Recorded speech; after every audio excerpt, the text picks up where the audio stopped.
Hello, hello, good morning mga lalab. Kumusta na kayo?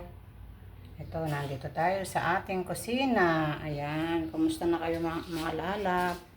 Today is Monday. Ayan. Ah, ah, buti na lang walang ulan dahil nasa Luzon ang bagyo. Ayan. Kumusta na kayo? Ah, Ingat lang po tayo sa parating na bagyo. Ayan. Mahina lang naman po siya. Nasa 55 ang lakas ng hangin niya. Pero ipag-pray natin kay Lord na sana hindi siya lumakas para walang masyadong maapektuhan na doon sa mga dadaanan niya. Yan.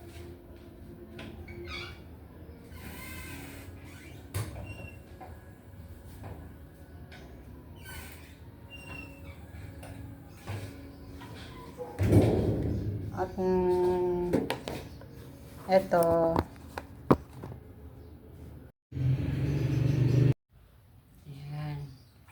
For today's video mga lalab, ito meron naman tayong panibagong hindi muna tayo magkukuking ng ating mga pangulam. Ang isi-share ko sa inyo mga lalab ay herbal medicine. Ayan. Ito ay nakukuha lang sa tabi-tabi ng mga bakod sa likod ng bahay. Ito nakuha ko dun sa aking garden. Yung siguro kilala nyo tong halaman na to, kahit saan ito ay tumutubo. Kung kahit na pwede mo kahit sa paso tumutubo sila, lalo na pag ganyang tag-ulan. Nakikita tong halaman na to. Ayan. Ito ay na ko din sa isa ring nag-post ng gamot na halaman na to, na yun ay nakuha din sa mga pinopost ng mga herbal medicine na maraming benefit ang makukuha dito. Ayan. Ito marami itong ginagamit itong herbal medicine na itong mga lalab. Yan.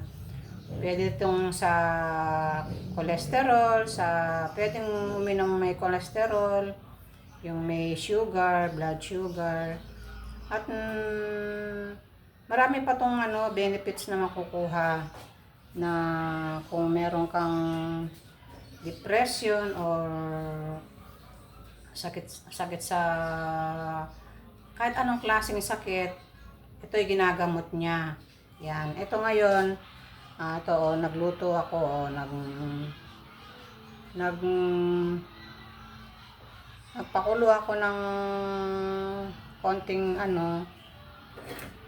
para parang lang siyang tsaa. Yan, parang naglaga ka lang ng yung buhok ng mais. Yan. Itong pansit-pansitan itong mga lalab, siguro meron dyan na nakakagamit na nito o nakainom na nito, itong herbal medicine na to. Basta lahat ng mga klaseng sakit, kung meron ka daw nervyos or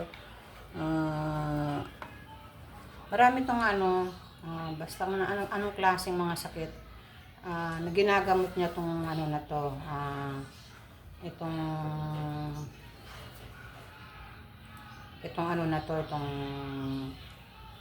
halaman na to. Ito mga lalab, papakita ko sa inyo kung ano itsura nitong para makita nyo dyan sa mga tabi-tabi nyong bahay. Kasi parang nga siya damo kung saan siya tumutubo. Tingnan natin. Ayan mga lalab, itong ating pansit-pansitan. Ayan to, naglaga ako dito sa aking kaserola. Ayan madali lang naman ito lagain mga lalab. Ayan. Pag nawala na ng yun, pwede tayo maglaga uli. Ayan. Ito sa aking kaserola. I-try nyo mga lalab, wala naman tong side effect ito dahil ito ay herbal lang naman. Ayan. Ayan. Ito ay dahil nga may ano ako sa cholesterol, mas maganda rin sa may cholesterol ito. Ayan. Kaya ito nag-stock ako ng ano kasi kumuha ako ng madami dahil nga magtatagulan. Baka malunod dun sa aking garden, kaya ito kumuha na lang. Ayan ang ganda mga lalab. Ipo-focus ko sa inyo para makita nyo kung anong klase ng dahon na ano. Ayan, ganyan siya. Ito tawag sa kanya ang pansit-pansitan na halaman. Yan, mag-search din po kayo sa mga YouTube, makikita nyo doon yung mga herbal medicine na pinopost ng mga taong nakakagamit na. Yan. Yan ang dami. Ito ay piano ko sa ref para hindi siya maano. Mga ilang araw ko tong gagamitin o ilagalagaan.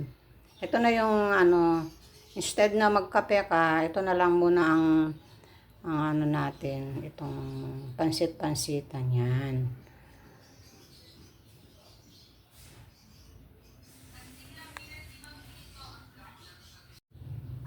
Yan.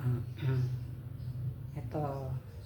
Titikman natin para pong ano lasang ano yung buhok ng mais. Yan.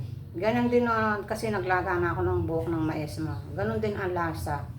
Mag-try kayo to, pwede rin sa mga may ubo, sipon, tsaka may UTI. Marami pong maklaseng sakit na ginagamot itong pansit-pansitan. Yan. Ayan. Kailangan po pag ininom nyo to, medyo maligam-gam para po masarap sa sikmura sa ano. Diba? Ang sarap. Try nyo po. Wala naman pong mawawala dahil ito yung mga herbal lang po. Hindi naman po ito herbal medicine. Yan.